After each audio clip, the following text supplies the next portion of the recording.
นี่ตอนนี้เขาก็ซื้อผักขะแยงซื้ออันเขียดเรียบร้อยนะทุกคนเขียดนี่ก็สิเป็นเขียดแห้งเอามาแต่บ้านนะนี่แกงน้ำใหม่กระเซ็นของเขากันเรียบแล้วมากินข้าวกันทุกคนอีสิกันเลยกินน้ำมันกัน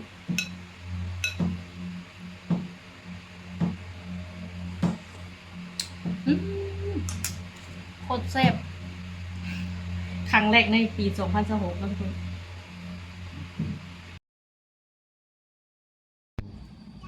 สบายดีทุกคนมื้อนี้เฮาก็ได้หน่อไม้กระเซ็นเนาะทุกคนเนาะได้ลูกไม้กระเซ็นเอามาแต่สวรรค์เขตพุ่นแหละทุกคนฝากคนส่งมาหากะฮอดมื้อนี้ได้2 มื้อจึงได้ฮอดนะมื้อนี้เฮาก็สิมาแกงหน่อไม้กระเซ็นเซิ่นยังมาบบเด้ยังมาบบกันงามๆเลย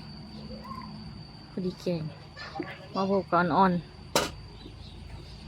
แกงหน่อไม้กระเซ็นปกติมันต้องมีอันกระปูแดงนำทุกคนกระปูแดงกับหอยเลยนะคันเซิร์นโอ้สุดยอดเลยโคตรแซ่บเลยแต่ว่าอันนี้มันมีก็เลยแกงแต่ซ้ำนี้ก็โอเคแหละ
ว้าวถ้าในเสื้อผักสังเงงหน้าสมันก็หอมนะทุกคนนี้แกงน้ำมันกระเซ็นกินใหม่ปีแซ่บนี่ตอนนี้เขาก็ซื้อผักขะแยงซื้ออันเขียดเรียบร้อยนะทุกคนเขียดนี่ก็สิเป็นเขียดแห้งเอามาแต่บ้านนะกินมันตัวนี้นะโคตรหอมด้วยหอมขึ้นผักสังเงง ก่งน้องใหม่เกษตรของเรากันเรียบแล้วมากินข้าวกันทุกคนอีซิกันกินน้ำมันกัน